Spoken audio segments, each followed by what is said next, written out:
E eu vou apresentar rapidinho para quem só está conhecendo a gente aqui em ambiente virtual, o que é o Espaço Elabora antes da gente começar.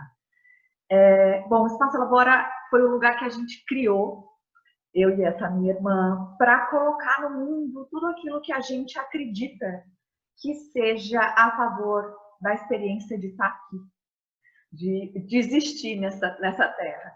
E, para além dos atendimentos de saúde, né, costumeiros nos espaços de saúde, a gente acredita que, para poder fazer saúde mesmo, é preciso que hajam espaços em que seja possível a gente questionar, a gente olhar individualmente e coletivamente para o que é existir. Então, a gente sempre fez, nesse espaço, que é o Espaço Elabora, uma série de ações com essa intenção, de sentar junto com as pessoas e refletir sobre viver individual e coletivamente. E aí chegou a pandemia e a gente enfrentou a necessidade de encontrar novas formas de poder continuar fazendo isso que a gente acredita que seja tão importante.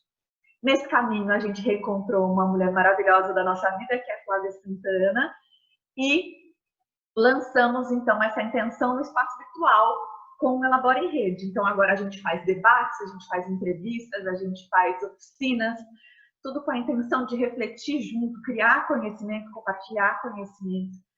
E, bom, vou passar a palavra para a Flávia agora, que é quem vai conduzir essa entrevista. Boa noite, Flávia. Boa noite, Lari. Boa noite a todas e todos. Hoje eu vou conduzir a entrevista com essa pessoa que é muito querida, que foi uma grata surpresa no meu trabalho.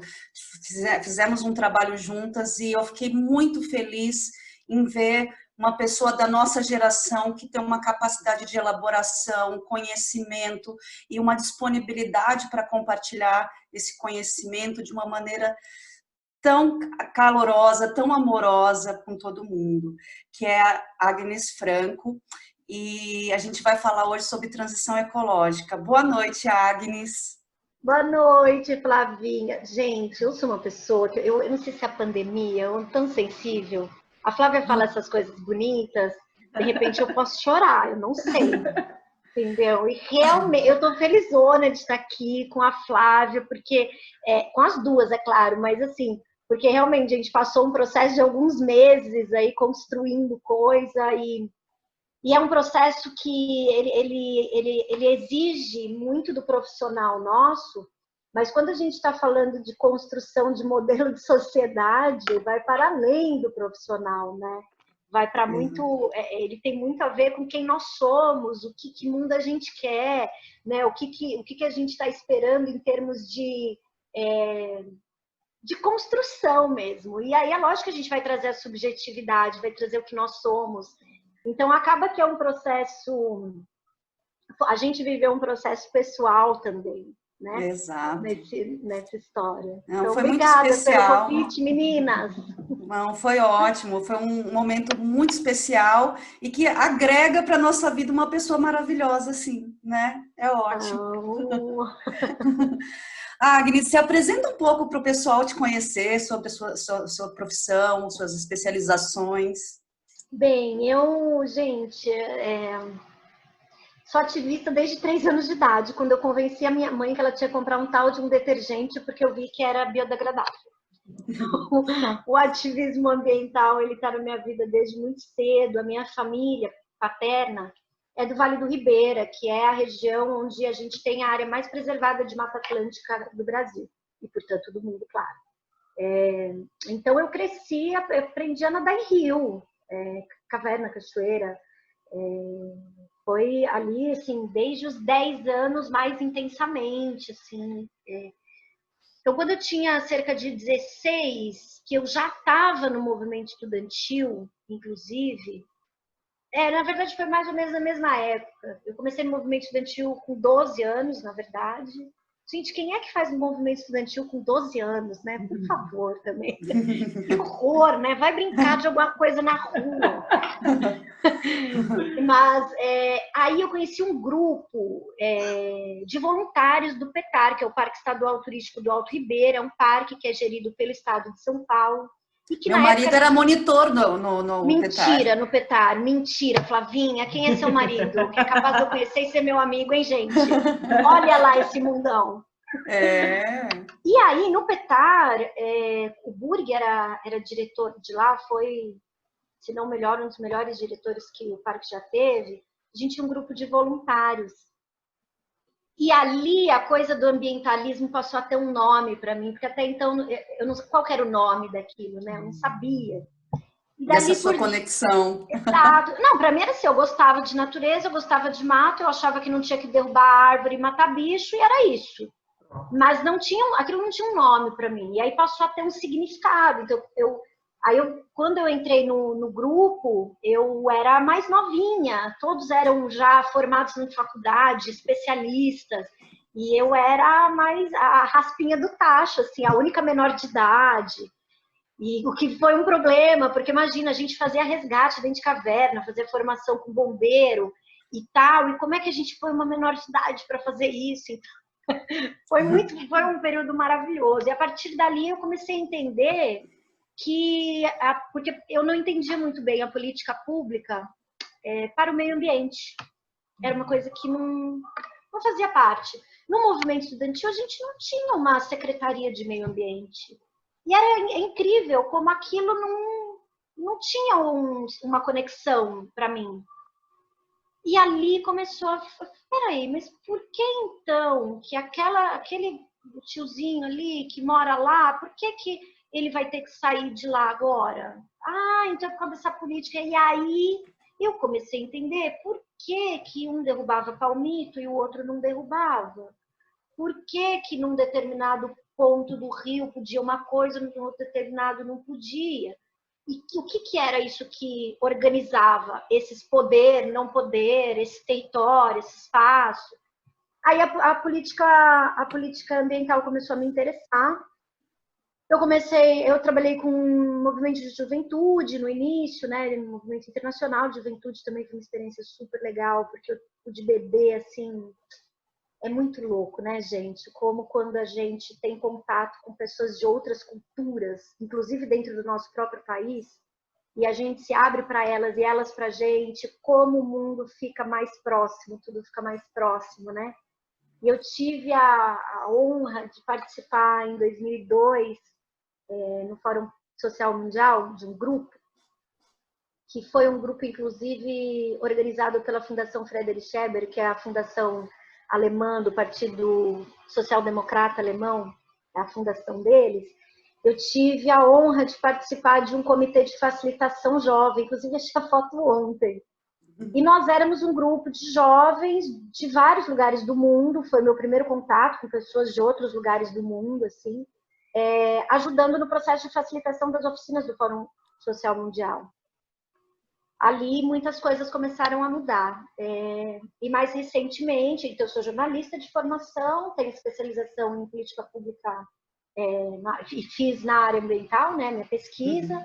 Estou preparando agora uma outra pesquisa de mestrado, fazendo um paralelo de estudos da política pública de gerenciamento climático no Brasil e no estado de Kerala, na Índia, que é um estado do sul da Índia, um estado comunista do sul da Índia, que inclusive elegeu o primeiro governo eleito comunista do mundo, foi eleito em Kerala, é uma história muito interessante. E mais recentemente tenho ajudado a fazer essa elaboração da transição ecológica, né? A gente chama de transição ecológica, alguma coisa que a gente está construindo ainda, é um processo em construção, em debate, em diálogo, que a gente tem discutido, escrito, pensado muito a respeito. Acho que é isso. Ah, muito legal. Eu fiquei empolgadíssima quando eu conheci a Agnes e com toda essa potência dela nessa área e toda a sensibilidade para essa conexão e tal, muito legal. Agnes, recentemente a gente teve um curso com o Leonardo Boff e ele falou que a pandemia é um recado da natureza para a destruição, né, pela forma predatória com que a gente tem habitado esse planeta. E que ela é só uma das respostas que a natureza tem dado. Que outras respostas você destacaria que a natureza tem dado de que a gente realmente precisa rever esse modo como a gente vive e habita o planeta? Olha, depois eu volto na questão da pandemia especificamente. Eu queria dar alguns exemplos de coisas muito práticas que estão no nosso dia a dia e que talvez a gente se acostuma, porque o ser humano é muito resiliente e a gente não percebe. Eu tenho 41 anos. Quem está assistindo, gente, nessa live e que tiver pelo menos 30 anos de idade, eu gostaria que fechasse o olho por um segundo e lembrasse do gosto do morango, do gosto do abacaxi, da alface, do gosto da água bebida da torneira. É igual o que a gente tem hoje do mercado? Não é. Não é. Isso já diz muita coisa. O que tem nessa água que a gente está bebendo? O que tem nessa fruta que não é mais a fruta? O que é isso? Do que a gente está se alimentando? Lembra do leite? Eu não sei, né? Algumas pessoas, por serem urbanas, possivelmente nunca nem tomaram um leite que acabou de sair da vaca, da cabra. Mas isso que a gente toma, a gente sabe, né? Porque a gente é do mar, a gente é da roça, a gente sabe. 5 da manhã no curral com meu pai, com a caneca. Pois é, tirando ali da vaca, já tomando exato. ali mesmo, que não tinha esse negócio, já vai ferver. A gente já tomava ali mesmo. Exato. Não tinha, gente. Falar que mentira, porque não vou mentir, eu não sou dessa. Gente, leite é cheio de soda cáustica, enfim. A gente pode começar falando sobre isso, sobre alimentação, né? Tudo que transformou. Ah, é verdade, aí alguém vai falar, mas tudo bem, mudou um pouco o gosto, mas isso não interfere no todo. Ah, não, ok. Vamos falar então, vamos conversar com a nossa querida companheira Larissa Bombardi, que é uma grande pesquisadora. Ela fez um trabalho maravilhoso sobre o mapa dos agrotóxicos. E vamos olhar esse mapa dos agrotóxicos e fazer um paralelo com os casos de câncer. Qual é a relação que há nisso? É imensa, é gigantesca, né?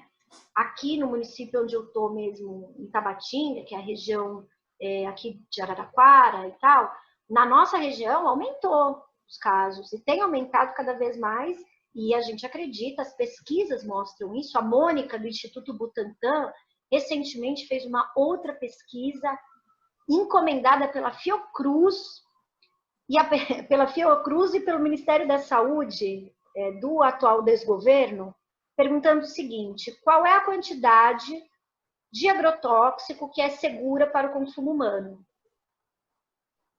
Essa mulher está sendo perseguida, essa pesquisadora seríssima está sendo perseguida, uma pesquisadora concursada do Instituto Butantan, que tem trabalhos seríssimos, porque a resposta que ela deu, uma resposta científica, foi nenhum. Não há níveis seguros de consumo de agrotóxico. Aí a gente pode ir para um outro exercício.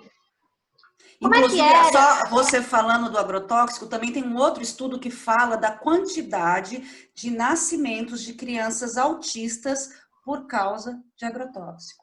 Também é outro estudo seríssimo. Má formação fetal, também tem estudos a respeito disso.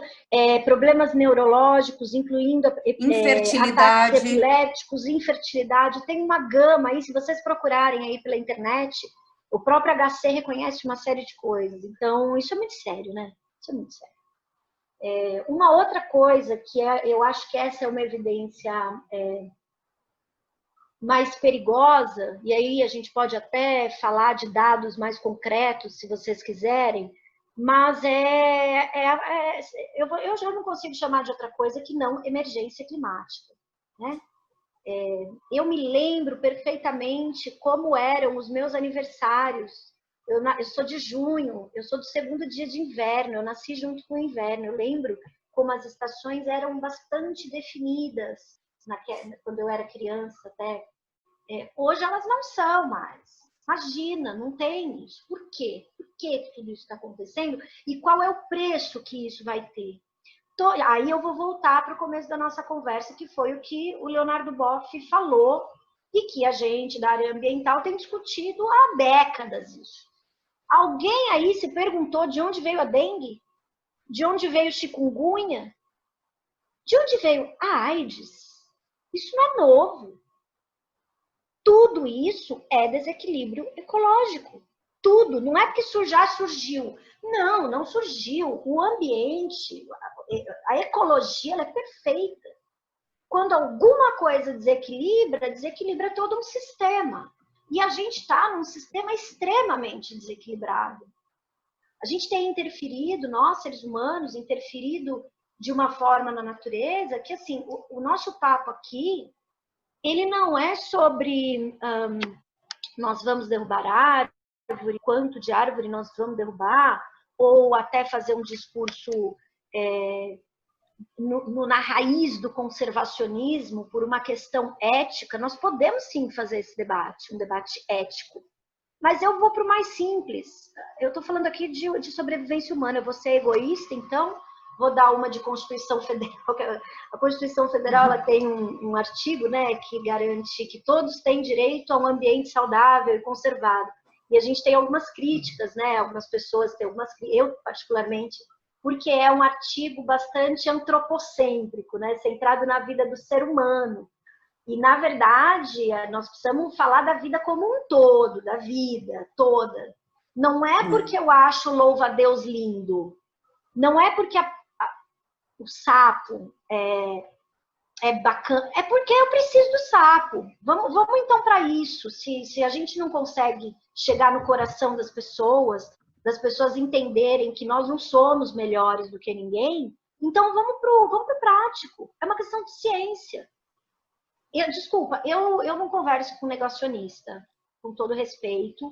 Eu respeito a opinião daqueles que não reconhecem a ciência, o método, o objeto de estudo.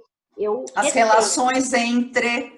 Mas eu não vou discutir com essa pessoa porque ela parte de bases que eu desconheço.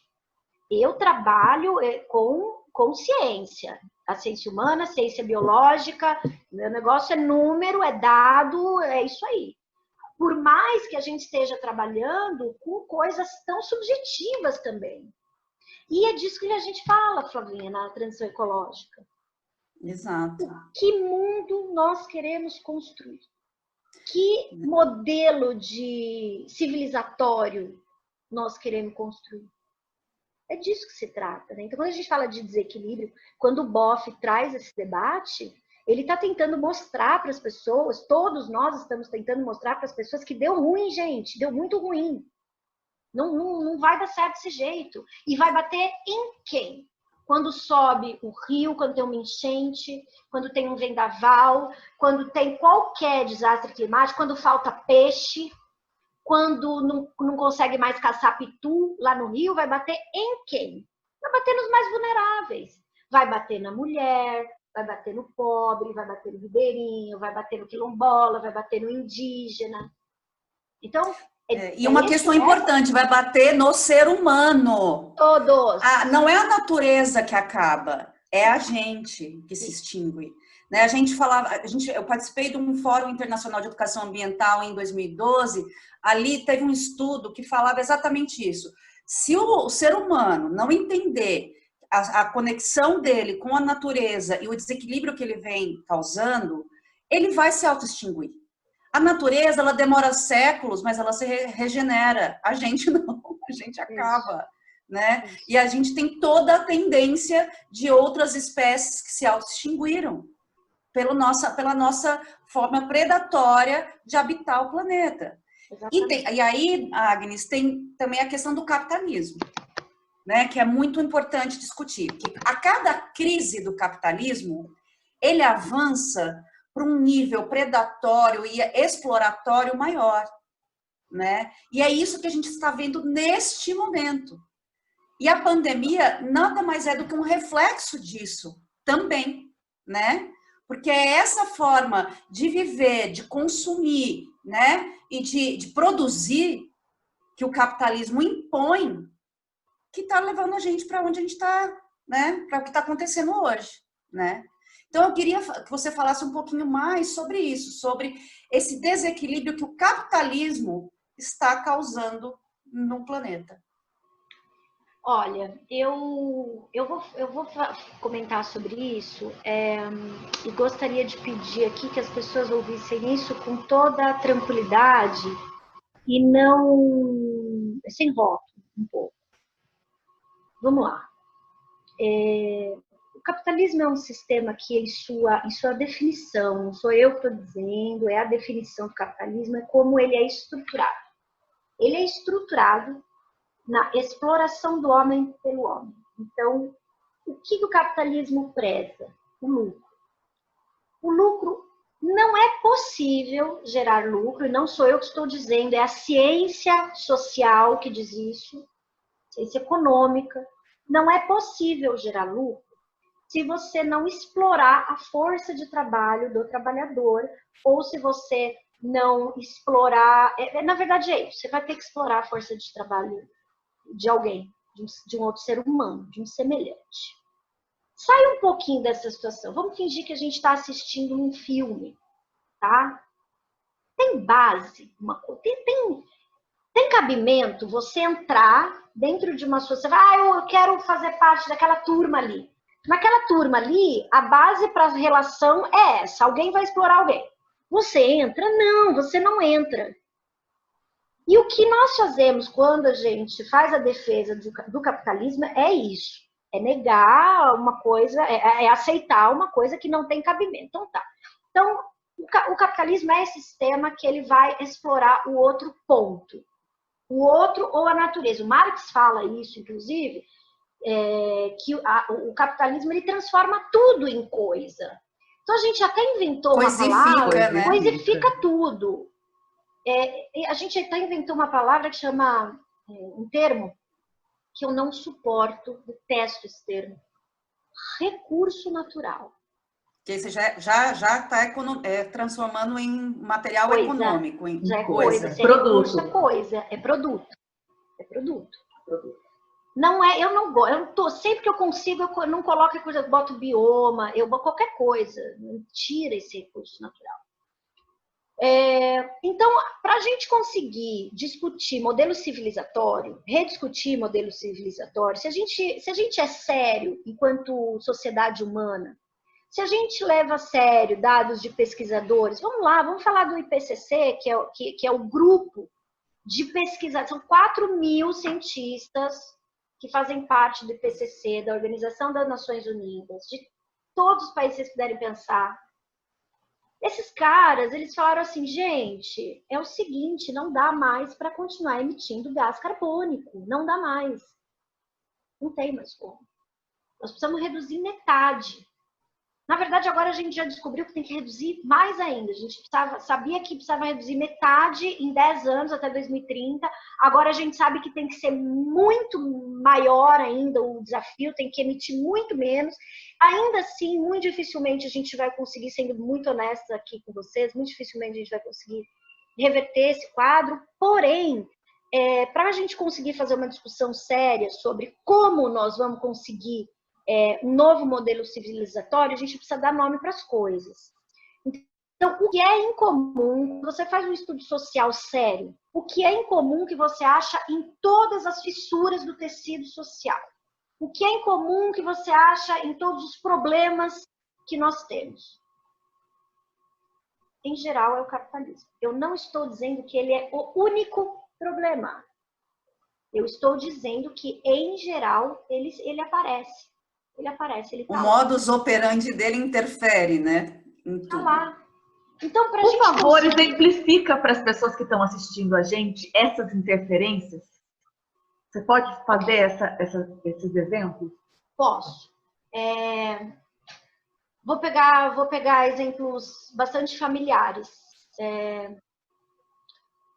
O meu filho, ele, ainda bem, ele cresceu numa cidade do interior e teve muito acesso à natureza, né? Cresceu num sítio, enfim. Eu tinha esperança de que, por conta disso, ele valorizaria muito a relação com a vida, as outras vidas, certo? Entretanto, o meu filho é uma pessoa extremamente, bastante ligada com as coisas, com o ter. Eu não sou assim, a minha mãe não é assim, a minha irmã não é assim, a minha família não é assim. De onde vem isso, então? Por que é tão importante ele ter uma coisa, ele ter aquele produto? Fui eu que ensinei isso para ele? Não, não foi. Mas ele tem um celular que ele assiste, vê as coisas lá nas redes sociais, e inunda a cabeça dele de informações que aquilo age, e aí acho que você pode falar sobre isso muito mais do que eu, isso inunda o seu inconsciente de uma forma. Nós somos fruto do nosso meio. E o capitalismo, ele está presente nas coisas mais sutis da nossa formação. Se a gente não for capaz de ter uma análise crítica para com tudo, absolutamente tudo, a gente vai ser engolido por ele. Eu vou contar um segredo para vocês. Se vocês contarem para alguém, eu nego, tá? Quando eu tinha assim, uns 20 anos, mais ou menos, uns 20 e pouquinhos, o pessoal falava muito de feminismo, né? E eu falava assim, gente, esse preconceito de feminismo, essas mulheres não têm o que fazer, essas feministas. Isso aí, olha eu aqui, maravilhosa, que feminismo nunca me pegou, não, feminismo, esse negócio de machismo nunca me pegou. Gente, o dia que eu percebi que o capitalismo estava também influenciando e me cegando, também nessa estrutura, porque o capitalismo ele é todo macho, ele é todo opressor, ele é todo impositor, ele não é um gerador, ele não é criador, como é o... E aí eu estou falando de forças da natureza, tá, gente? Eu estou aqui, inclusive, extrapolando um pouco mais, indo mais para a área da psicologia, da filosofia. Ele impõe. Então, na nossa vida, no dia a dia, o capitalismo decidiu, por exemplo, o que você vai comer. Você tem opção de verdade? A gente acha que a gente está cheio de escolhas, mas a gente não tem escolhas. Não é assim que as coisas são. Quando você tem um recurso lá para comprar a sua comida, você vai comprar o que está perto de você e o seu dinheiro pode comprar. E quem vai definir o que o seu dinheiro pode comprar não é você, é o mercado. É igual aquelas interações, quando o jornalismo começou a falar, por exemplo, interação com o público. Só que tinha horário, tempo e tema específico que você podia interagir. É mais ou menos isso, né? Exatamente isso. É isso. Ah, você pode escolher, mas você pode escolher entre essa e essa. Não, e as pessoas, eu me incluo, viu? Eu também sou pessoa. A gente tem dificuldade de conseguir, porque a cadeia é tão grande. E num primeiro momento parece tudo tão elaborado, que parece um roteiro de filme. Você fala, não pode ser, isso é muito fantasioso. Vou dar um exemplo aqui para vocês.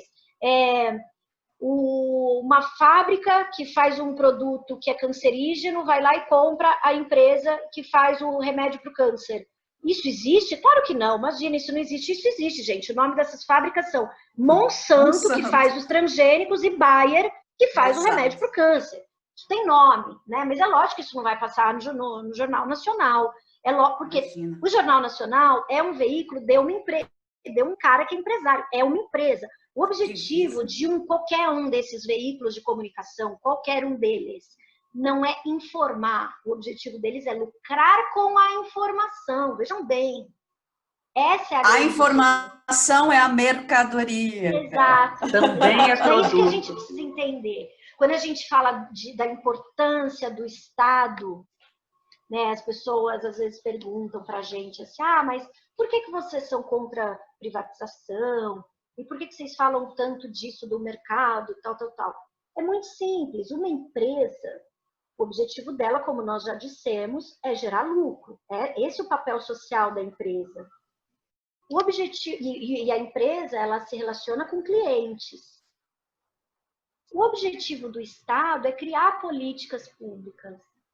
Para quem? Não é para um cliente, é para um cidadão. Por quê? Porque se eu quiser comprar um sapato num lugar e não gostar daquele sapato, eu posso em outro lugar comprar outro sapato. Eu posso até mesmo fazer o meu próprio sapato.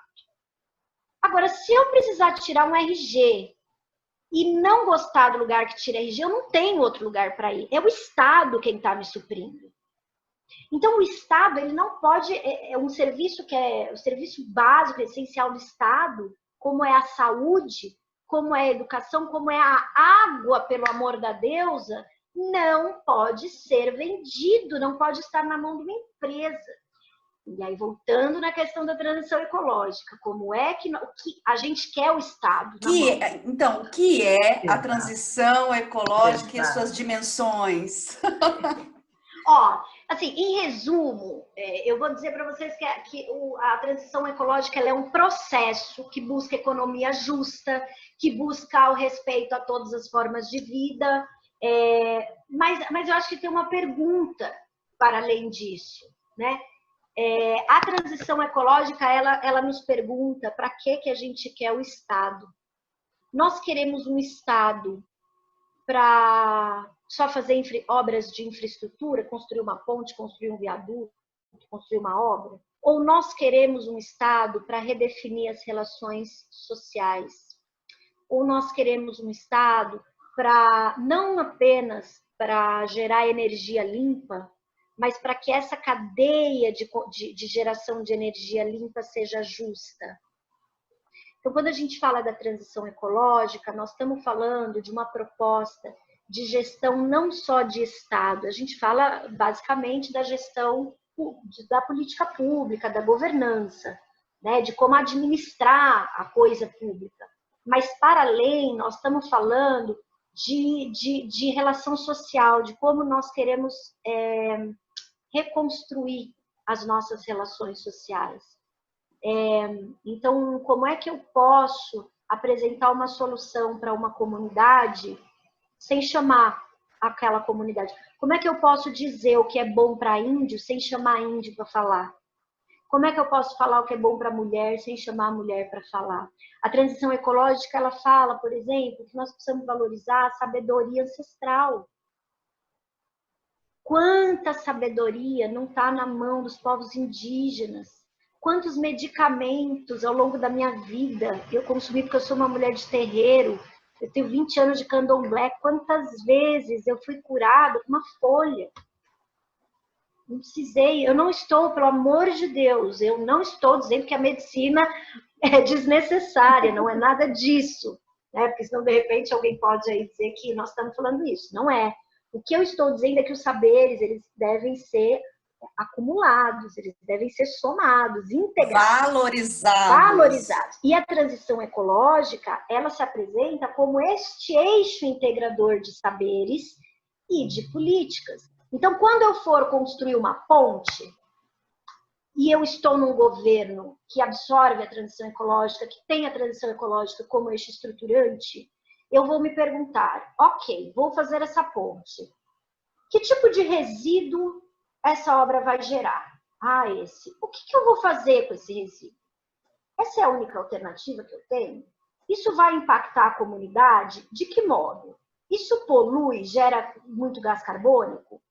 O que eu vou fazer a respeito disso? Então, são perguntas que a gente vai induzindo se fazer para que isso seja um eixo integrador. Ele não só passa, né?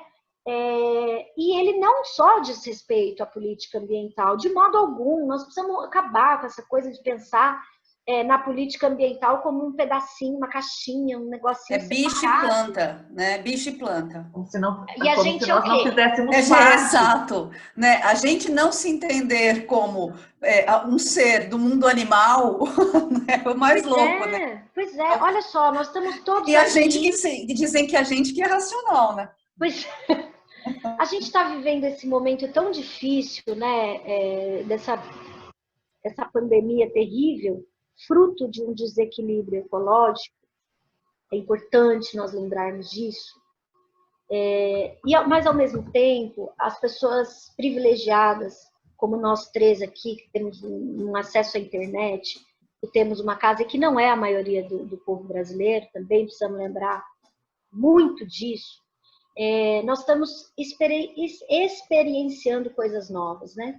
Eu estou há 3 meses vivendo uma experiência familiar que há décadas eu desconhecia. Eu saí muito cedo de casa, né? Eu não vi o meu filho crescer, e eu tô vendo a minha sobrinha crescer. Às vezes eu tô numa live e vem a minha tia, assim, ó, passa atrás, idosinha, que nem enxerga.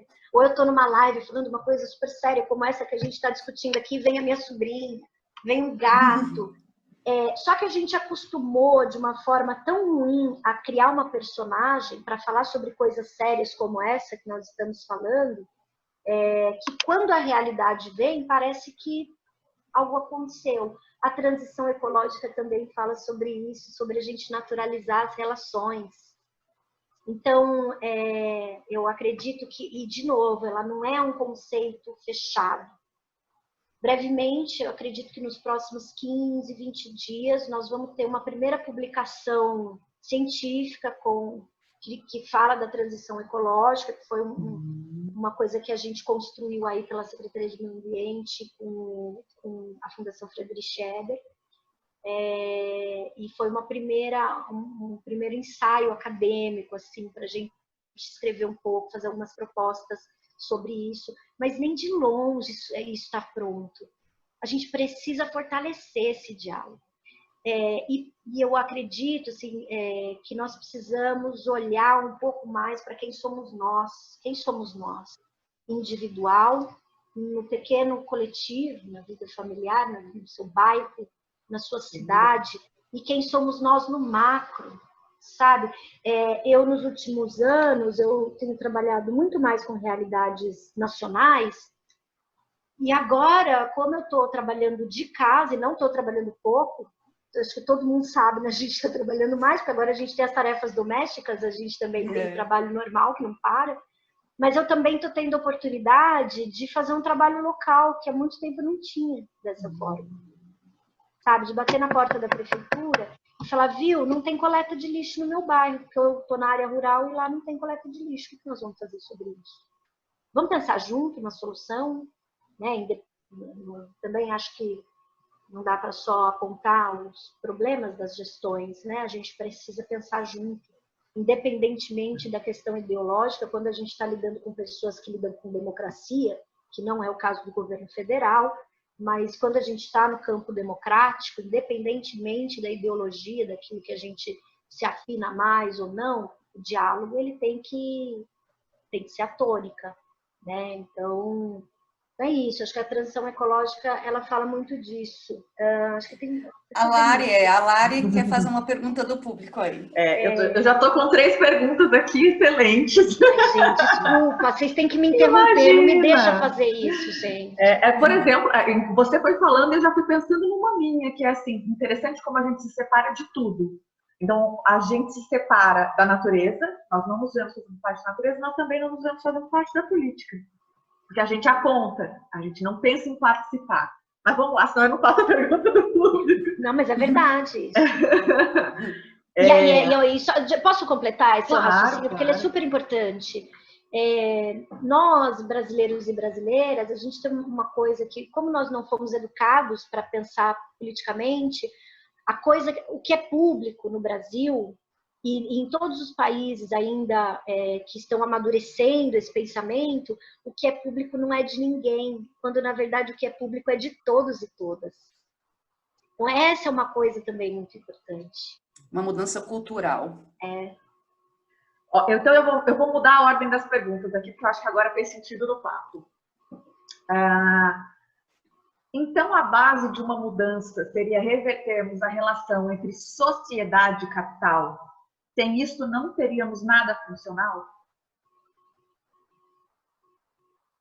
Eu penso que sim. Na verdade, eu penso, e aí eu não estou falando em nome de ninguém, eu estou falando por mim. Eu penso que não será possível a sobrevivência humana se a gente não encontrar uma alternativa ao capitalismo. Ponto. É isso que eu entendo a partir dos dados científicos que eu tenho acesso. Não acredito que seja possível sobreviver mesmo. Eu diria que a humanidade tem mais algumas décadas e não tem como sobreviver.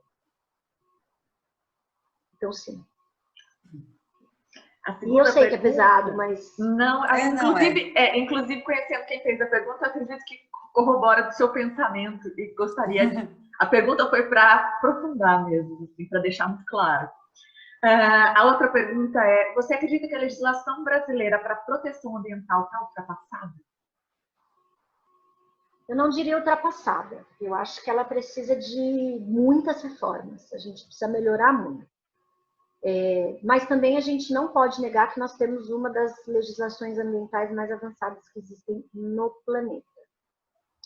É interessante, sabe, Agnes, isso que você está falando, porque nós temos a legislação mais completa para pessoas com deficiência, nós temos uma das legislações mais completas para a legislação ambiental. A gente tem a legislação não é nem sempre a questão. A questão é o poder fiscalizador e aplicador das leis. E aí a importância do Estado que você estava falando. E das relações, dessas relações. E da conexão da sociedade com tudo isso, né? Exato. A gente tem uma tendência a pensar que tudo é uma questão de enrijecer a legislação. Embora eu penso que muitas coisas realmente precisam dar uma boa melhorada, sabe? Mas, para além, a gente tem um problema de fiscalização muito grande. Nós temos um país enorme. Eu sempre faço uma proposta para as pessoas e elas olham para minha cara assim e pensam: ai, como ela é tadinha, Poliana. Que é criar, assim como a gente tem a guarda municipal nas cidades, é criar grupos de voluntários que funcionem como uma polícia municipal ambiental. Uma brigada, né? Uma brigada. Eu gosto disso, dessa ideia, sabe? Mas o que eu acho com relação à legislação ambiental brasileira, a primeira coisa é a gente entender como que as leis se formam, como que uma política se forma, né? O próprio Sistema Nacional de Meio Ambiente, ele, que é avançadíssimo, diga-se de passagem, ele sofreu resistências, inclusive nos governos mais progressistas. Por quê? Porque nós temos que entender o contexto histórico do nosso país. O agronegócio, ele tem uma força e um poder tão grande, gente, tão grande. Não subestimem o poder do agronegócio. O agronegócio manda nesse país há séculos, séculos. O agronegócio dividiu as terras desse país e continua dividindo. O agronegócio define quem pode e quem não pode. E o agronegócio torna a política refém. Essa cadeia do... Mostra como, por favor. Então, eu sou o agronegócio, tá? E a Flávia é a candidata a vereadora da minha cidade. Então, tem a Flávia e tem a Lari. As duas são candidatas. A Flávia é do PT, a Lari é a Flávia é da esquerda e a Lari é da direita. Vamos colocar assim, tá? E eu sou o agronegócio. Eu realmente não posso deixar que aquela lei tal seja aprovada. Então, o que eu vou fazer? Eu tenho muito dinheiro, tenho dinheiro pra caramba, mas muito dinheiro.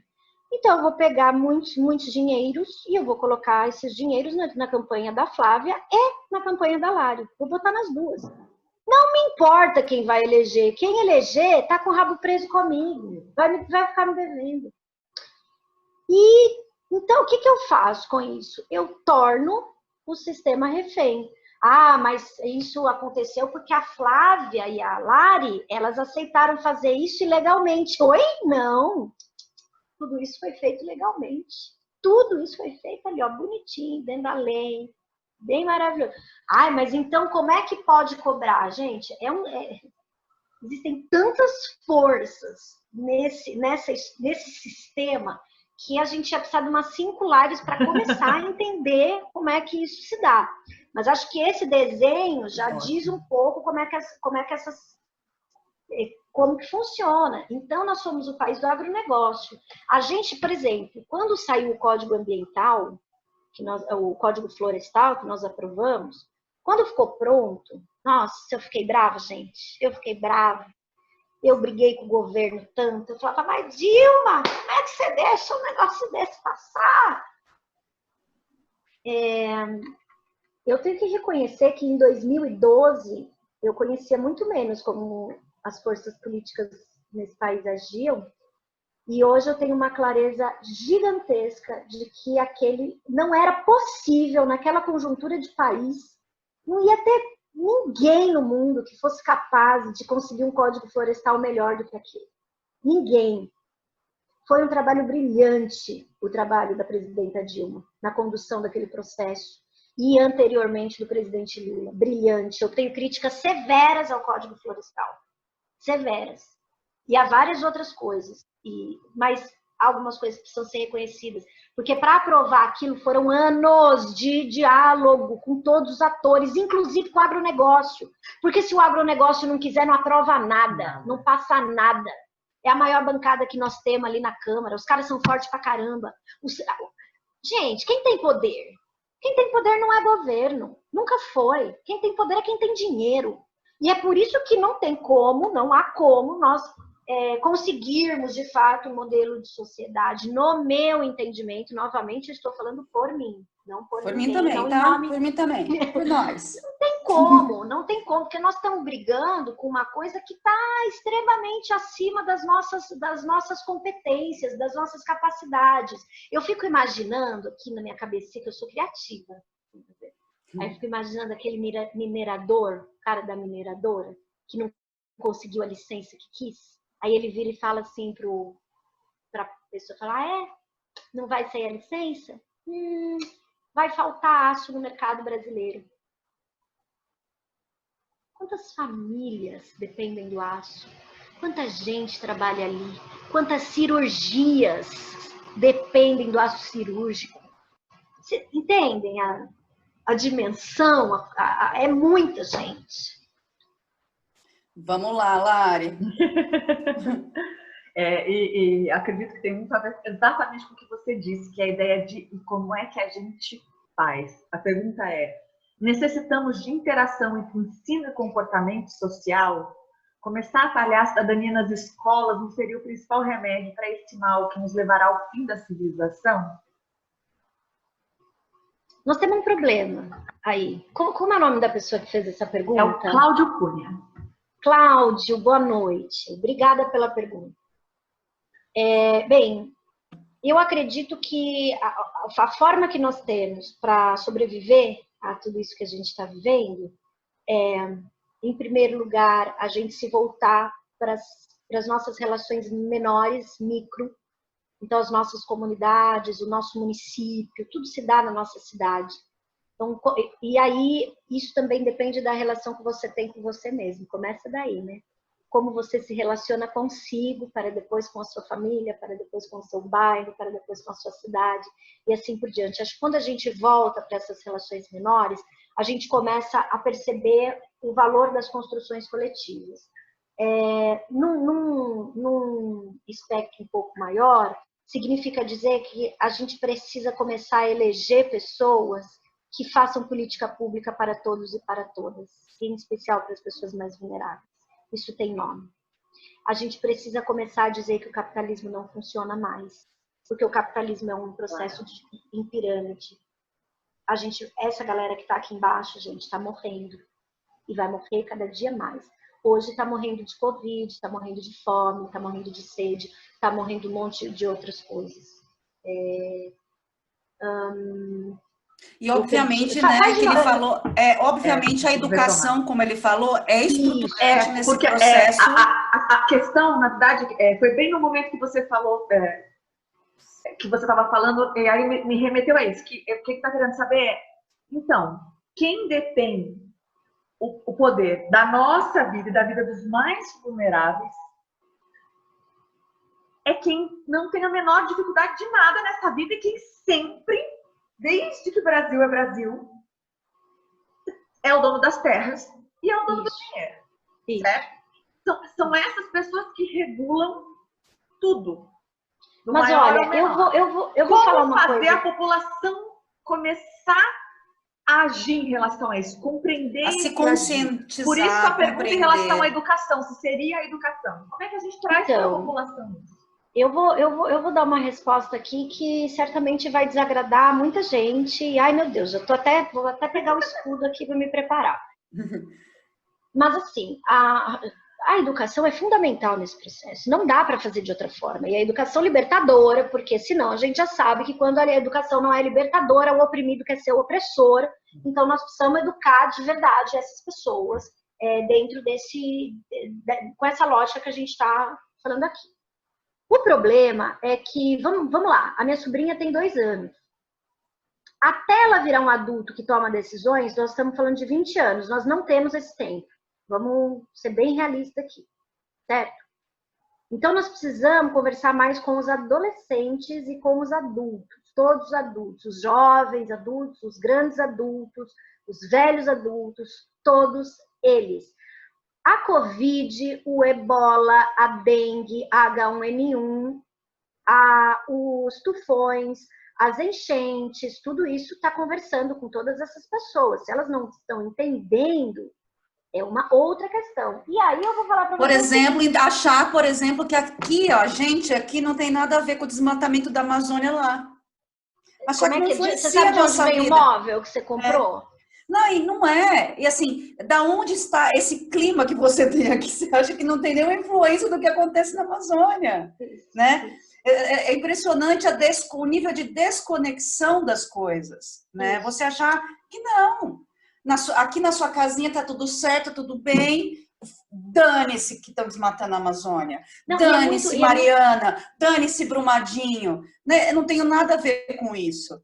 Isso não influencia a minha vida em nada. Muitas vezes as pessoas, o que eu percebo é que as pessoas, elas veem, né, pela mídia, pelas redes sociais, seja lá o que for, desastres, zilhões de desastres que a gente tem vivido ultimamente, como todos esses que vocês acabaram de citar, mas elas entristecem, elas começam a ter sofrimento psíquico, físico, mas elas mesmo assim não relacionam as decisões diárias com isto tudo. Sim, sim. E sabe, eu só queria concluir a resposta àquela pergunta para dizer para vocês o seguinte: eu acredito que nós não vamos conseguir dar conta disso sem 2 coisas muito importantes. A primeira é a reforma agrária séria e completa, e a segunda, a distribuição de renda. Não vejo como acontecer isso. Não vejo. A gente pode ter a melhor educação do mundo. E aí que eu falei que, meu Deus, vou colocar aqui o negócio que eu vou apanhar. A gente pode dar a melhor educação para o nosso povo. Tá, e o resultado? A gente tem um monte de... Eu sou prounista. Eu fiz faculdade com ProUni. E tem um monte de gente aí formada com ProUni, formada em grandes... As nossas universidades federais são um orgulho. Orgulho. Com todas as dificuldades que elas têm. Onde essas pessoas estão? Elas estão trabalhando onde? Se você não tiver emprego, não adianta formar gente. Então, eu acredito que a resposta é sim, precisamos de educação, mas não é só a educação básica que nós precisamos, não é só educar os pequenos, nós precisamos de uma nova educação. E aí eu recomendo para você que me fez essa pergunta, dá um Google aí e vai dar uma olhadinha no Bem Viver Andino. E eu acho que é dessa educação que nós precisamos, que é a educação, uma nova educação humana, global, local, porém global. Aí a Flávia falou que o povo acha que uma coisa não tem nada a ver com a outra. Gente, eu estava vendo outro dia na internet que alguém estava alarmado porque estava vindo uma nuvem de poeira terrível da África. E isso era uma coisa... Gente, isso acontece todo ano e é o que fertiliza a floresta amazônica. Vem essa nuvem de poeira, obrigada África, beijo para todo mundo da África. É isso que alimenta a floresta amazônica, vem, fertiliza, daí é por isso que o vapor sobe, é por isso que a gente tem aquele monte de floresta lá, e é por isso que a gente tem tanto de água que tem de vapor, que vem até aqui, que bate lá nos Andes, enfim, é todo o planeta, se você olhar ele bem, ele parece até uma coisa pequenininha, porque é tudo tão dependente uma coisa da outra, que parece esse equilíbrio, o equilíbrio é justamente essa conexão toda que existe, né? Entre tudo, as pessoas, assim, eu acho que você tem que ser capaz de analisar isso do ponto de vista da física, da biologia, porque tudo isso explica essa conexão. A gente troca energia, né? A sua energia influencia em mim, a minha influencia em você. Então, como você desconecta o resto? Como? Entendeu? Eu também demorei para despertar. Eu também cresci nadando em rio, só que o meu rio era o São Francisco, né, lá no norte de Minas. Eu também tive essa conexão sempre com a natureza. Eu cheguei em São Paulo, apareceu o crocodilo Dundee. Quando eu fui morar em São Paulo, eu saía descalça. Eu falava, minha mãe, vou descer para brincar. Eu saía descalça, andar pela Paulista. Eu morava ali perto da Brigadeira, eu descia para Paulista a pé, descalça, ia no shopping descalça. Aquilo para mim eu era puro crocodilo Dundee, era puro. Eu não conseguia entender aquilo tudo. Assim, como, sabe, de repente foi arrancada de mim todo esse processo natural, toda essa relação com o rio, com a mata, com tudo. Então, assim, é porque é isso, a gente vai sendo criado culturalmente para se isolar disso tudo e esquecer dessa relação que existe com isso tudo. Que é o que o capitalismo faz, né? Exatamente. Olha Ele que separa, coisa. ele aparta, ele aliena. É, exato. E Lari tem outra pergunta aí. Hoje o público não vai deixar a Flávia fazer as perguntas do roteiro. Não tem problema que está aparecendo as perguntas que estavam aqui também. Interessantíssimo, eu estou muito feliz com essa participação. Na verdade, eu acho que você começou a responder isso e eu achei muito importante fazer a pergunta para você frisar, esclarecer e dar continuidade. Bom, sabemos então, né? Estamos aqui conversando de que quem tem o poder é quem tem o poder é quem tem dinheiro, e quem tem dinheiro é quem decide, como sempre foi, nada mudou. E aí, o que fazer a partir de agora, de amanhã, para mudar, para começar a mudar alguma coisa? Criar coletivos, eleger, projetar, são caminhos, mas assim, o que dá para fazer, né? Como que você, na sua opinião, com a sua experiência, aponta caminhos a curtíssimo, curto, médio e longo prazo? Bem, em primeiro lugar, eu acho que a questão da organização ela é fundamental. Então, a gente pode começar a se organizar em pequenos grupos, nos nossos bairros, e resolver, inclusive, fazer a gestão do próprio bairro. É uma coisa que pode ser uma saída. E eu não estou falando de cumprir o papel do Estado, eu estou falando de fazer parte do Estado. Que é participar, né? Participar. Cidadania. Política e cidadania são sinônimos. As pessoas precisam entender isso. Exato. Lembrar sempre, todo dia, repetir isso como um mantra. O que é público é de todos e todas, não é que é de ninguém. Então, essa é uma coisa. A segunda coisa é começar a observar como é que a gente influencia na cadeia para alimentar esse sistema. O que é que eu fiz hoje que alimentou esse sistema? Eu podia comprar, e eu vivi isso hoje, então vou usar um exemplo real.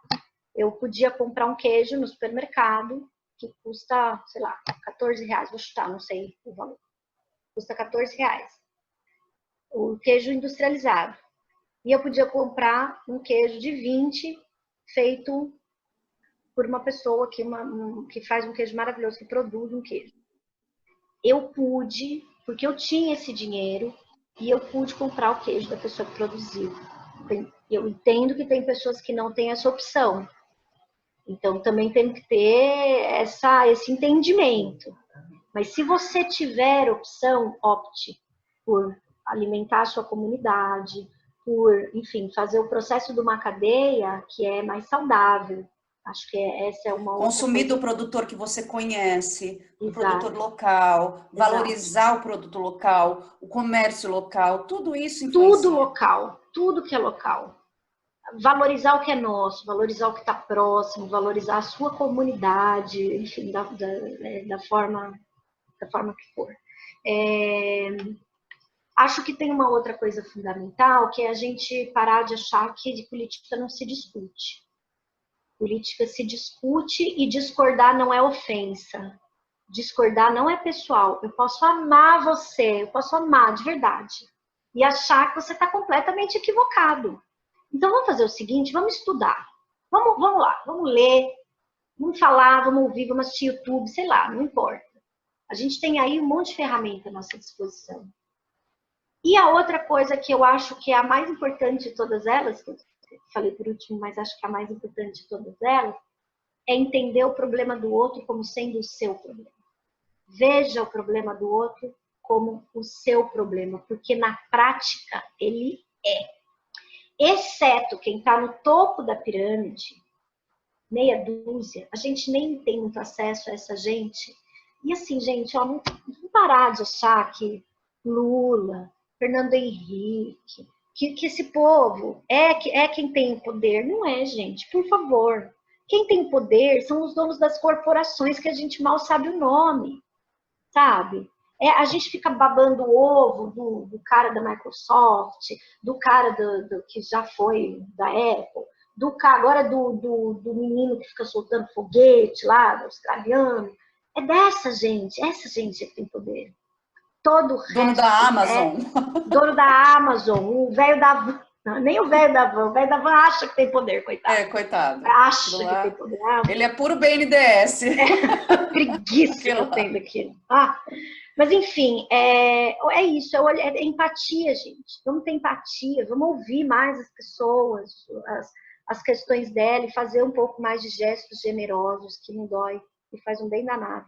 E aí a gente pode começar a falar de construir política pública séria, de falar de governança séria, e parar de ter vergonha de achar que discutir relação humana, quem discute relação humana não sabe discutir relação técnica de governança ou de qualquer assunto técnico.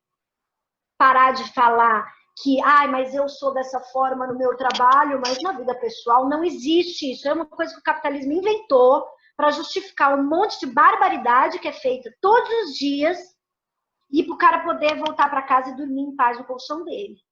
Isso não existe. Se você é honesto do seu trabalho, você é honesto com o seu namorado, com a sua namorada, com a sua mãe, com o seu pai, com todo mundo. Se você é uma pessoa generosa, você é generosa no seu trabalho, você é em tudo. Então, essa é uma outra coisa também. Então, eu acho que é assim, a gente começar a ter diálogos mais francos entre nós, com a gente mesmo, e começar a olhar para o Estado, para a coisa pública, para o poder público como nosso, ele é nosso. Com responsabilidade, gente, né? Inclusive, com responsabilidade. O político, ele é nosso empregado, a gente elege, a gente paga o salário deles, só que não significa que eles são nossos escravos. Eles trabalham para a gente, só que se a gente não disser para eles o que nós queremos, como é que vai cobrar? Vai cobrar de quê? Vai cobrar o quê? Então cola junto, vai lá, cola junto, bate na porta do gabinete do deputado, deputada que você votou, do vereador, da vereadora, conversa. Busca diálogo. Se esses caras essas mulheres não quiserem falar com você, você votou errado. Votou bem errado. Porque os nossos, nunca tive vereador que eu votei, deputado que eu votei, que não falasse comigo. Falo que eu sou chata e insistente, sabe? Porque se não falar, a gente conta para todo mundo. Se não for, eu conto mesmo. Assim, isso aqui, erro, não um fala equívoco. Com o povo. Já pensou não falar com o povo? Tem que falar com o povo. É isso aí. Agora me diz uma coisa.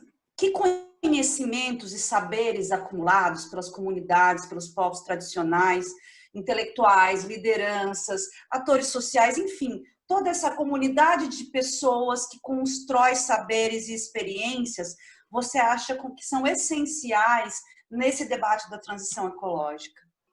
Bom, a primeira coisa é a seguinte, isso é também pesquisa, provado, os poucos lugares que ainda sobreviveram à ação antrópica, ação humana, sobreviveram florestas, manguezais, enfim, só sobreviveram porque ali tem população originária ou população tradicional. Então, vamos lá.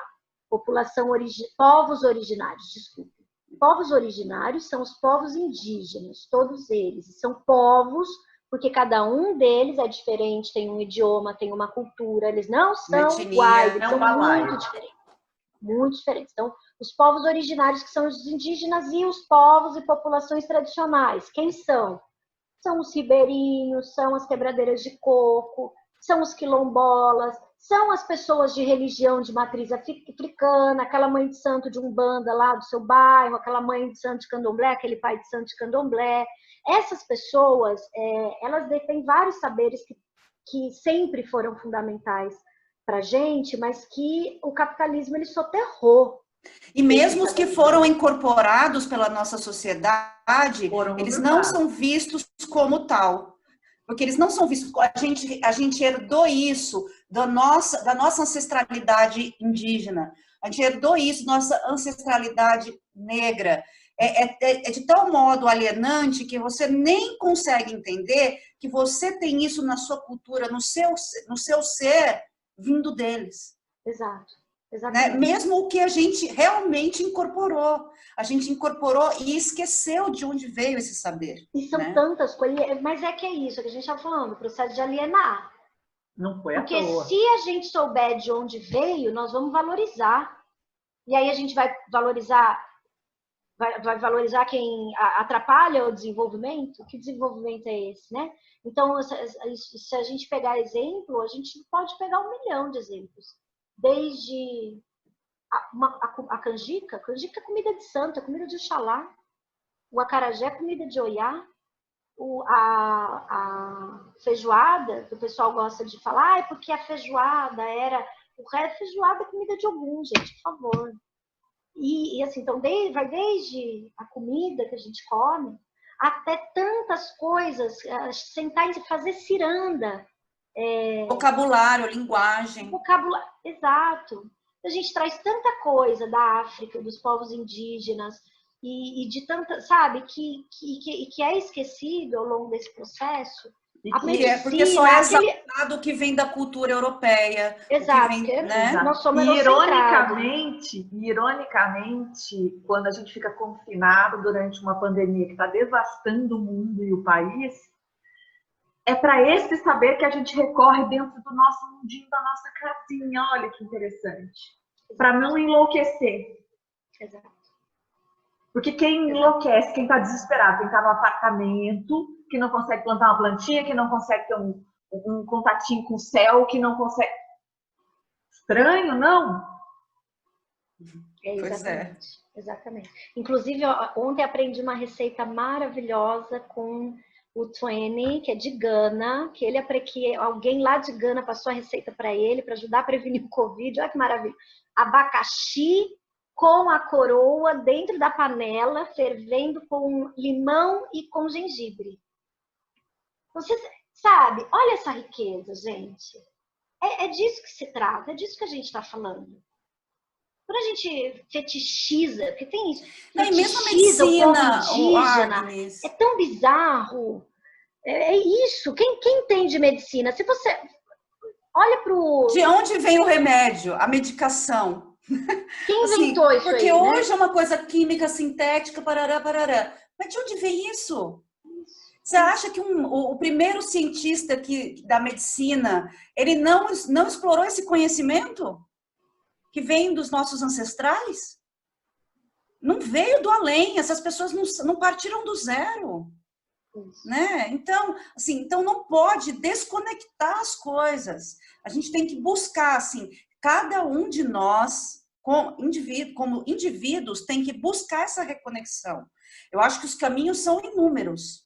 Não. Mas, assim, eu acho que quando a pessoa perguntou para você o que a gente tem que fazer, eu acho que o primeiro passo é nós, cada um, como indivíduos, buscar do nosso jeito, como a gente for melhor para a gente, essa reconexão com a natureza, com a nossa ancestralidade, com esses saberes, com tudo isso, porque é só assim que a gente vai entender que existe toda uma cultura que trabalha, uma cultura do capitalismo e outras culturas trabalhando para nos alienar e que vai nos destruir.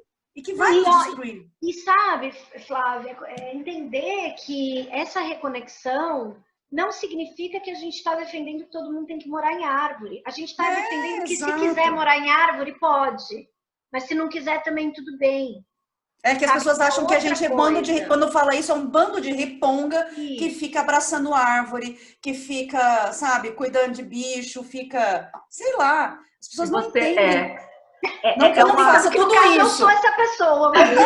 Eu também, mas não quer dizer que eu sou um modelo para esse tipo de sociedade. Mas é preciso poder ser essa pessoa, é preciso poder ser aqui. Não usa de plantar e fazer o chá e macerar quando sente uma dor. É preciso poder ser que não faz isso. Mas é preciso poder ser as duas e que uma não tente anular a outra. Que ambas nem saibam que destruir ambas e existem. nem destruir, porque o que acontece não é só um processo de anulação, é de destruição. É de destruição. Né? Porque quando você destrói o outro, quando você destrói a natureza, você está contribuindo para a sua autodestruição. Então, eu apelo até para esse sentimento egoísta do ser humano. Veja que, ao destruir a natureza e ao destruir o seu semelhante, você se destrói. Eu até para esse discurso eu apelo, para que a gente consiga abrir essa consciência. O povo maia tinha uma frase, eu falo tinha porque o atual, os remanescentes dos povos maia, eu não sei se tem. Vou falar do que é o Inlakesh, né? Que eu sou o outro você. Então, quando você vai conversar com os povos originários, eles sabem dessa integralidade da vida de tudo, né? Olha, temos perguntas. Pode fazer, Lari. Lari, você está sem microfone. Opa. Tava um barulho aqui fora, eu não queria que atrapalhasse, mas vamos lá. Rendeu muita reflexão, os exemplos que você trouxe muita reflexão, estou percebendo pelas perguntas, os exemplos que você deu e as conexões que você fez em relação ao sistema, né, o capitalismo, e as nossas escolhas, que não são escolhas, e os impactos disso tudo, e os impactos que a gente vive hoje nessa vida surreal que a gente está passando. Então, tem uma pergunta interessante que é: poderíamos dizer que o capitalismo não permite a espontaneidade? Ele quer ser o senhor supremo de toda opinião? Boa. Acho que sim.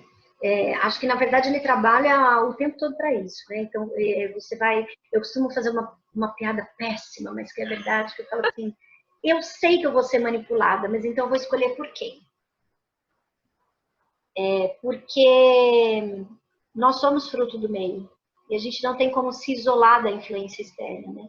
E o capitalismo na base é aquilo que você falou, é homem explorando homem.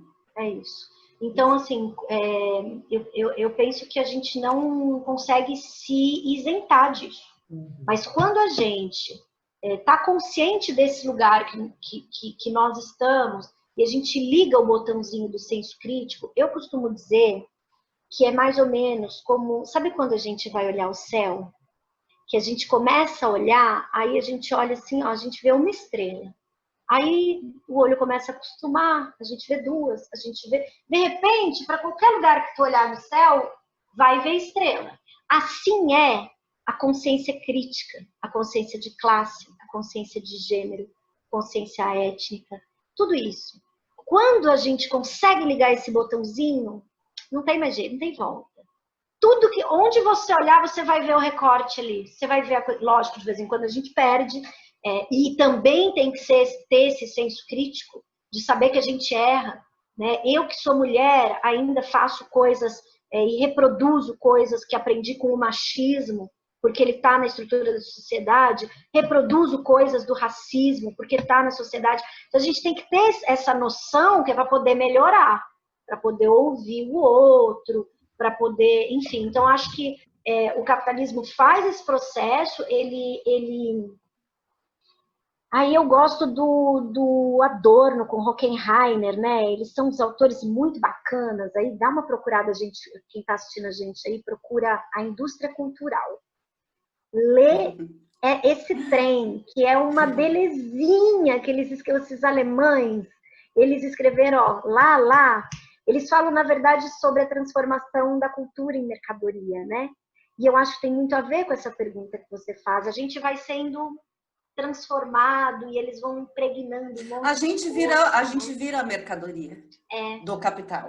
É isso. Né? A gente assim, vira e a gente o dinheiro transforma. o dinheiro vira o senhor, o nosso senhor. É isso que acontece. Quando a gente não liga esse botãozinho. Sim. Quando a gente não liga esse botãozinho. Mas quando a gente liga esse botão... Ainda assim, né? Exato. A gente ainda comete uma série de erros e por isso que eu defendo a importância do fortalecimento comunitário. Porque, o que eu quero dizer? Parece uma coisa meio abstrata, né? Fortalecimento comunitário. Um exemplo prático. Aqui, eu estou na casa da minha mãe, né? Por conta da pandemia, eu vim para cá. Então, o sítio da minha mãe e o sítio da minha irmã, ao lado. Então a gente interage entre nós. Se a minha irmã também tiver com esse botãozinho ligado, quando eu tiver um deslize, a minha irmã vai chamar a minha atenção. Ela vai me ajudar a melhorar. Se a minha sobrinha, meu filho, estiver todo mundo ligado, na hora de tirar o lixo, um lixo que podia ir para a composteira, estiver no lugar errado, é mais fácil de alguém ver. Enfim, é muito mais fácil amadurecer as relações sociais quando as pessoas estão mais despertas, né? Então, acho que é um processo em cadeia. E isso não se dá assim, eu dormi, acordei e pronto. Nossa, eu tinha um professor, o Perilo, ele falava, é igual você não vai estudar, de repente vai baixar o Adorno e você vai baixar o Marx e você vai escrever ali. Não é assim que a coisa se dá. A gente precisa buscar o diálogo, buscar conversar com as pessoas, buscar informação, para além daquela que vem até nós. Nós precisamos ir atrás dela. Porque as melhores informações, elas não chegam para a gente bandeja, viu? A gente precisa correr atrás. E tem, eu acho que a questão da horizontalidade também, né, Agnes? É de você não se colocar como um superior de ninguém nesse processo de vida coletiva, de coletividade, né? Porque aí você consegue entender que quando você errou e alguém te chamou atenção, essa pessoa não está querendo ser superior a você, ela não está querendo, né? Ela não está querendo te prejudicar, muito pelo contrário. É uma simbiose evolutiva, né? As pessoas se ajudando nessa horizontalidade de poder, porque o poder, essa questão do poder é importante também, né? Nesse processo todo. Aí eu vou te falar uma coisa, Flavinha, falar para vocês duas e para vocês que estão aí com a gente, que é verdade, é isso. Mas sabe, nós estamos passando por um processo tão duro e que nós estamos sofrendo tantos ataques, como sempre, na verdade, né? Quem está aqui embaixo da pirâmide sempre sofreu muitos ataques, mas nos últimos anos a coisa se acirrou muito, a gente, né, não precisa entrar em detalhes, todo mundo sabe do que eu estou falando e tal. Mas o que aconteceu? Nesse processo de a gente corrigir o outro, a gente começou a corrigir, ao invés de a gente orientar, de a gente fazer um debate saudável. Trocar, né? A gente começou a apontar o dedo. Então, quando eu vejo um cara sendo machista, ao invés de eu chamar ele de canto e falar, irmão, olha, isso aqui não é legal por causa disso, não. Eu já vou para cima. Porque, afinal, as mulheres estão morrendo e estão de fato, e não é de hoje.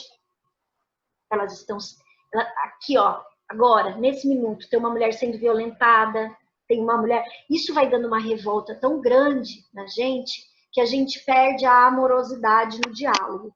A gente vai para cima, a gente vai para embaixo. Isso aí é a área da dona Lari aí, ó. Só que, então me corrige se eu estiver errada, Lari. Só que o que eu tenho observado nesses últimos anos, inclusive eu faço muito isso, tá? Eu tô inclusive fazendo a autocrítica aqui. Eu percebo que quando eu vou para cima dessa forma, eu não consigo convencer o outro. Eu não consigo trazer a empatia do outro. Gente, eu não estou falando de discutir com fascista, tá? De conversar, porque isso aí a gente não perde tempo. Não tem nem que ficar gastando energia com isso. Deixa, isso aí é para outra coisa. Aquela porcentagem dos brasileiros, deixa que eles ficam lá. Os outros todos é com amorosidade. Não vai ser na porrada que nós vamos conseguir trazer essas pessoas à consciência. Não vai ser. Eu queria comentar um pouquinho, como disse a Flávia, essa é a minha praia, né? Em CNV e transformação de conflitos. Uma coisa que eu acho muito importante é a gente pensar que depende da onde a gente está nos sistemas e nos círculos sociais. A gente vai dar conta, a gente vai dar mais conta ou menos conta de ocupar esse lugar empático, esse lugar que consegue dizer para o outro de uma forma que o outro consiga suportar ouvir.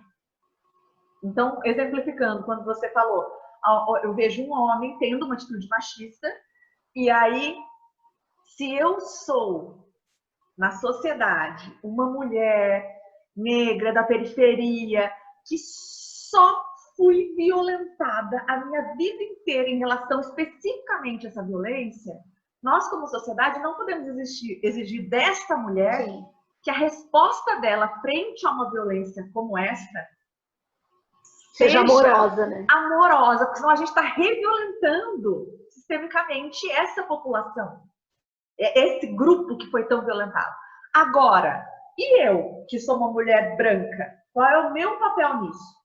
O meu papel nisso é falar com este cara deste lugar. Porque eu sofro com machismo, mas nem um pouco o que milhares de mulheres sofrem. Não daquela maneira. Então, eu preciso escolher ativamente suportar e ocupar este lugar. Até porque a minha voz chega onde outras vozes não chegam. Então, né, o papel... Então, a gente tem que olhar para esses temas e para os lugares e entendendo o nosso papel em cada uma dessas relações e dar conta do desconforto de ocupar esses lugares. Que é quando alguém me critica, porque eu, Larissa, erro muito e vou errar para sempre. Nós vamos errar para sempre. E a gente precisa fazer as pazes com o desconforto do erro. Quando alguém me mostra que eu errei, tem que ser ok esse desconforto. Não pode ser algo tão frustrante que eu quero violentar. Então, é muita coisa envolvida, mas é basicamente o que você estava falando.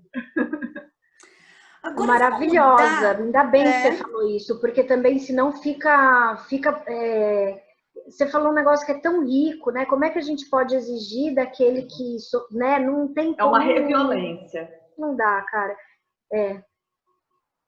Com certeza. É como dizer para o negro a história do racismo reverso. Né? A loucura do racismo reverso. Não, mas o negro agora está muito violento. Peraí, então vamos voltar um pouquinho e vamos conversar. Mas quem é que vai conversar? Eu que sou branca.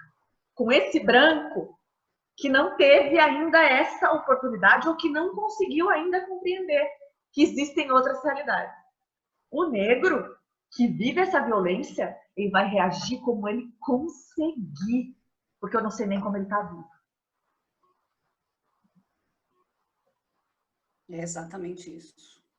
Agora, mudando um pouquinho, assim, sabe, daqui para lá para fora, existe um debate sobre transição ecológica fora do mundo, nos organismos internacionais? Que iniciativas que estão acontecendo nesse sentido? Oba! Menina, tem. Tem, e a gente está mega atrasado. A gente está na era do bronze ainda nessa discussão. Inclusive, eu peguei um material esses dias da Alemanha que estou namorandíssimo, assim, mas porque assim, a questão não é o nome, né? Nome pouco importa. O que importa é a essência. Até os capitalistas já se convenceram de que desse jeito não dá mais. Até eles já estão convencidos. Vocês viram, a União Europeia está vindo aí com um monte de medidas para fortalecer a economia verde e tal. Mas aí, Agnes, eu acho só importante a gente falar para esse pessoal que existe o capitalismo produtivo, capitalismo financeiro, que é o que não produz nada e que é o que ultraexplora, que ultradestrói, tal, né? Porque o capitalismo produtivo já percebeu que se você também destrói a ponto de não ter mais como produzir, não retorna. Vale a pena. Agora, o capitalismo financeiro é esse avassalador, né? Então, acho que só essa... Essa pontuação é importante. Porque, na verdade, eu não vou nem entrar aqui... Que assim, porque daí se a gente for falar do capitalismo financeiro, a gente vai falar de crédito de carbono, por exemplo, que ela está, embora ela envolva o capitalismo produtivo, ele está muito mais na área do capitalismo financeiro do que no produtivo. Mas eu acho que para a gente falar de um modo mais geral, nós podemos pensar o seguinte, a Europa já discute um modelo diferente há muito tempo. Há muito tempo. Mas agora, com a Covid, isso se intensificou. Quer dizer que a discussão que se tem na Europa é a que nós consideramos ideal? É a boa? É a perfeita? Não, nunca foi. O que vem da Europa nunca foi solução para nós. E é aí que eu queria entrar. Há muito tempo nós temos muitas elaborações a respeito dos diálogos Sul. O que é isso? Nós estamos falando da América Latina como um todo, tá? Incluindo a América Central, ali do México. Nós estamos falando da Índia. A Índia, ela está no hemisfério sul, mas ela faz parte desse bloco sul, porque ela está no sul da Ásia. Ela está aqui embaixo. E a África? Nós somos maioria. Se juntarmos a África, a Índia, todos os países da África, falando na África, ou África, né? Ou continente africano. Se a gente juntar o continente africano, somente a Índia e a América Latina, nós somos maioria no globo. Então, não são as soluções da Europa que a gente deve se espelhar. Ou a gente vai repetir o mesmo erro? Sempre. Looping. Tem coisas vindo da Europa muito interessantes. A gente precisa olhar para elas e não podemos nos esquecer que o poder do mundo ainda está na mão do hemisfério norte, os caras lá. Então não vamos ser ingênuos também e achar que agora a gente também precisa dar nome aos bois. Que tipo de política mudou a geopolítica mundial? Como é que foi construído um modelo de organização geopolítica que começou a dar para os países do hemisfério sul um pouco mais de protagonismo e que isso influenciava diretamente, inclusive, na emissão de carbono? Eu estou caçando pesquisa para fazer, inclusive, esse balanço, porque eu tenho um palpite de que quando o BRICS estava mais forte, as emissões de carbono foram reduzidas. É um palpite, tá, gente? Eu andei dando uma fuçada, não achei nada. Inclusive, se alguém quiser fazer essa pesquisa, por favor, faça. Mas eu tenho esse palpite, que foi quando a gente conseguiu reduzir mais desmatamento, reduzir mais a geração de carbono. Foi quando o BRICS começou a se fortalecer curiosamente, num momento em que países como a Índia e o Brasil tinham um modelo de desenvolvimento que, no meu entendimento, também não é o melhor. A gente estava aí falando para todo mundo comprar carro e etc. Mas era o que a gente tinha para o momento, tá? Também. Então, enfim. O fato é que a gente precisa, tem lá fora muitas discussões. Eu estou olhando para aquela, esse estado do sul indiano, não é à toa. Para mim, hoje interessa, eu estou interessada em algumas iniciativas da Alemanha, alguns estudos da Alemanha, que realmente ali a gente tem uma seara muito interessante, ainda que seja com todo o pensamento eurocêntrico, mas tem coisa muito boa ali, e me interessa a África e a Índia, nesse momento. Eu tenho visto muitas coisas bacanas e de política pública acontecendo nesses espaços, assim. Então, eu acho que quando a gente se pergunta, tem debate de transição ecológica, tem debate sobre novo modelo de sociedade acontecendo, bem, os africanos, eles fazem isso a vida toda. É que a gente matou os nossos, que já faziam isso. Não todos, né? Ainda bem a gente tem povos indígenas que resistiram a tudo isso. Mas eles sabem. O que a gente está falando, gente, tem nada de novo. É só ir lá. É isso, né? Não tem nada de novo, é só ir lá conversar com essa turma que eles sabem. Você quer sobrevivência no mundo? Entrega para eles que vai dar certo. Vai dar certo. Porque eles sempre fizeram dar certo. Só começou a dar errado quando a gente começou a achar que um povo... Tudo bem, a questão de disputa territorial, de um povo se sobrepor sobre outro povo, isso era, sim, o processo da humanidade. Só que antes a gente não tinha a Revolução Industrial. Antes, as disputas eram muito menos horrorosas, porque hoje, como é que você coloca um país como Estados Unidos para disputar com a Venezuela, cara?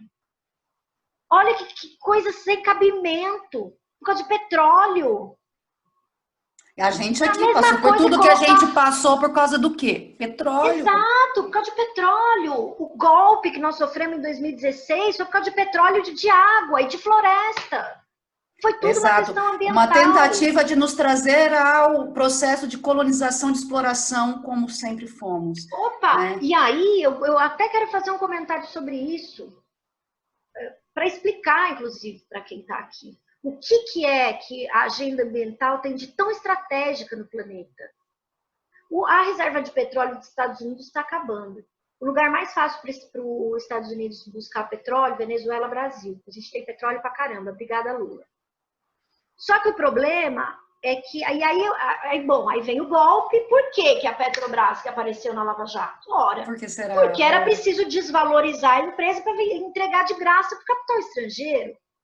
Ah, mas vocês estão inventando isso porque vocês são... Não é, volta na história, procura a Operação Condor, que foi o que aconteceu ali atrás.